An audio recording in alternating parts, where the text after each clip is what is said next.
Assalamualaikum warahmatullahi wabarakatuh. Perkenalkan, nama saya Dwi Faisal dari D4 SKL PN. Di sini saya akan menyampaikan materi tentang Smart Grid Power System yang diambil dari mata kuliah Instrumentasi Sistem Tenaga. Langsung saja, pertama, apa itu Power Grid? Power Grid adalah sistem jaringan tegangan tinggi yang mengalirkan daya listrik ke seluruh wilayah. Jadi, fungsi dari power grid ini untuk menyalurkan tenaga listrik dari sumber daya listrik besar sampai ke konsumen. Kemudian, power grid system ini merupakan diagram dari power grid. Sini dimulai dari pada gambar ini, unit pembangkit tenaga listrik mentransmisikan energi listrik dengan saluran tegangan tinggi 160 kV ke gardu induk tegangan tinggi. Kemudian dicabangkan dan didistribusikan ke gardu distribusi melalui saluran tegangan rendah 220 kV. Selanjutnya dari gardu distribusi, energi listrik disalurkan ke pelanggan melalui saluran tegangan rendah 220 volt yang jenis pelanggannya terbagi dalam beberapa golongan, mulai dari perumahan, perkantoran, industri kecil hingga industri besar. Pada gambar diagram power grid system ini terdapat control center atau pusat kontrol jaringan listrik dari sumber hingga ke beban. Control center di sini berfungsi sebagai pusat kendali monitoring serta metering dari sistem otomasi secara global, yaitu kendali dari beberapa gardu induk yang tercakup di wilayahnya. Control center terletak di luar gardu induk atau suatu tempat. Lalu berikutnya control center. Pada control center terdapat dua bagian, yaitu pada bagian atas merupakan station level atau operation workstation level yang terdiri dari beberapa perangkat yang mempunyai fungsi untuk mengakuisisi, memproses, remote control, menampilkan informasi dan menyimpan data. Pada bagian bawah merupakan by level, terdiri dari perangkat kendali by termasuk by control unit, by proteksi, Ethernet switch, dan perangkat penunjang lainnya. Level ini berhubungan langsung dengan perangkat utama yang ada di switch seperti PNP, PNS, dan sensor-sensor. Alur kerja station level. Master station secara berurutan memindai atau men-scanning RTU dengan mengirimkan pesan pendek pada tiap RTU untuk mengetahui jika RTU mempunyai informasi yang perlu dilaporkan. Jika RTU mempunyai sesuatu yang perlu dilaporkan, RTU akan mengirim pesan balik pada master station dan data akan diterima dan dimasukkan ke dalam memori komputer. Jika diperlukan, pesan akan dicetak pada mesin printer di master station dan ditampilkan pada layar monitor. Siklus pindai membutuhkan waktu relatif pendek, sekitar 7 detik. Siklus pindai yaitu memindai seluruh remote terminal dalam sistem. Ketika master station memberikan perintah kepada RTU, maka semua RTU akan menerima perintah itu.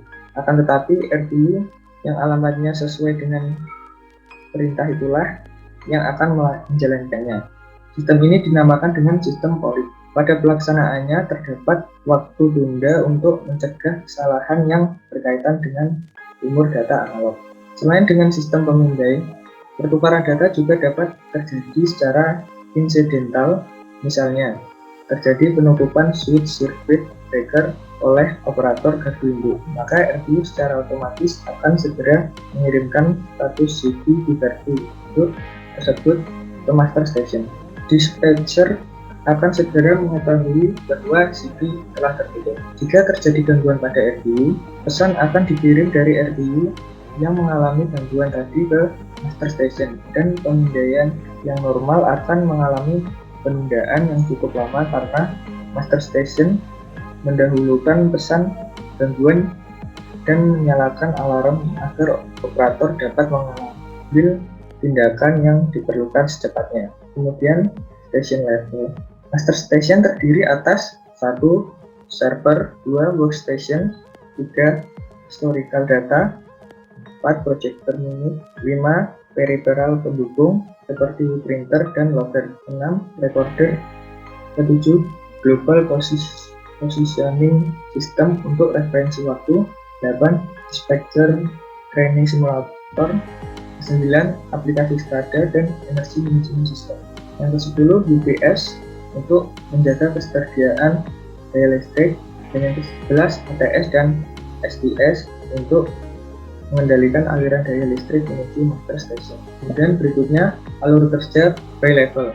Pada bay level ini difungsikan untuk kendali peralatan yang berada di lapangan untuk dapat berkomunikasi dengan kontrol pusat dalam hal mengirim atau menerima perintah kendali maupun pengiriman atau pembacaan data yang diberikan oleh operator pusat kontrol dan dikonfirmasi melalui pesan status yang dikirimkan kembali ke kondisi lapangan ke status kontrol melalui RTU.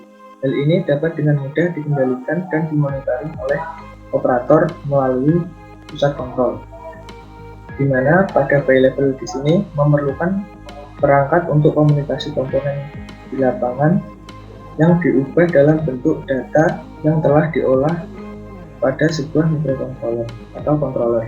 Nantinya data yang diterima oleh sensor di lapangan akan diterjemahkan oleh controller sebelum dikirim melalui RTU. Kemudian perangkat pada bay control level. Peralatan yang ada pada bay level sebelum data dikirimkan ke station level maupun data dari station control diteruskan ke perawat lapangan. Yang pertama, digital input atau telesignaling yang berfungsi mengambil indikasi dari peralatan tenaga listrik di induk yang akan disampaikan ke master station di pusat pengatur.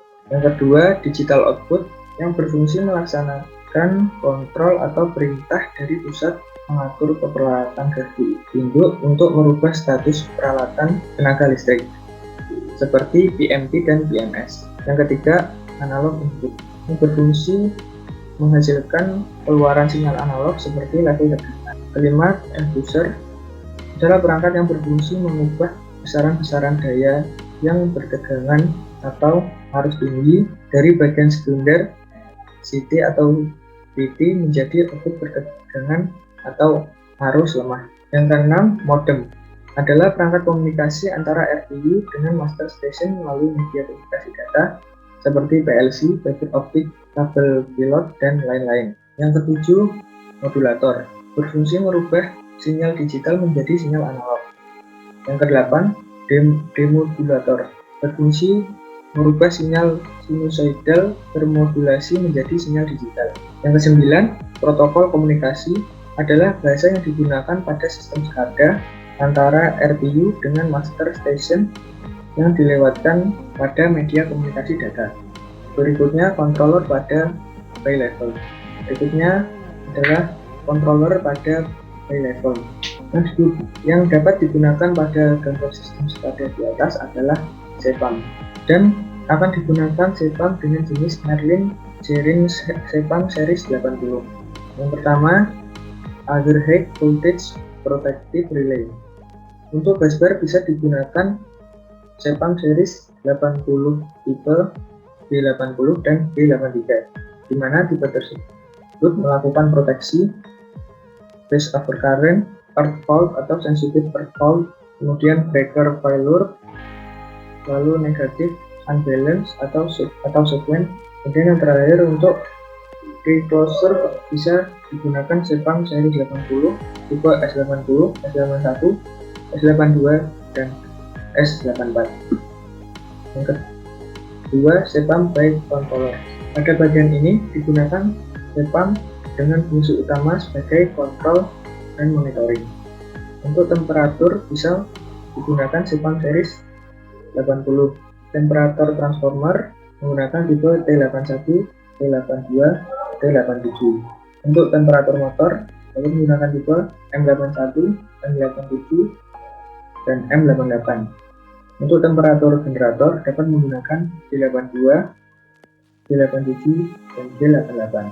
Untuk automatic function seperti ATS bisa digunakan CPAM series 80 tipe. Untuk ATS substation dapat menggunakan tipe S80, S81, S82, dan S84. Untuk ATS transformer dapat menggunakan tipe T81, T82, dan T87. Untuk ATS generator dapat menggunakan tipe G82, G87, dan G88. Serta untuk ATS busbar dapat menggunakan tipe D80 dan D83. Kemudian other SEPAM actuation. Pada bagian ini digunakan SEPAM dengan fungsi utama sebagai kontrol, monitoring, dan metering.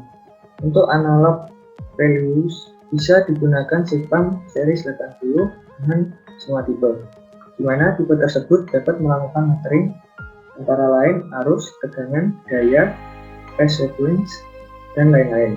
Untuk rotation speed pada motor dan generator dapat menggunakan SEPAM series 80 tipe M81, M87, M88, dan D82, D87, dan D88. Kemudian yang terakhir, medium voltage relay SEPAM. Pada bagian ini digunakan SEPAM dengan fungsi utama sebagai kontrol, monitoring, dan metering. Untuk substation atau busbar bisa digunakan SEPAM series 80 tipe S80, S81, S82, S84, dan B80 serta B83. Untuk transformer bisa digunakan SEPAM series 80 tipe T81, T82, dan T87. Untuk kapasitor bisa digunakan SEPAM series 80 tipe C86. Untuk motor bisa digunakan SEPAM series 80 tipe M81, M87, dan M88. Sekian presentasi dan penyampaian materi saya. Untuk segala kurangnya saya mohon maaf.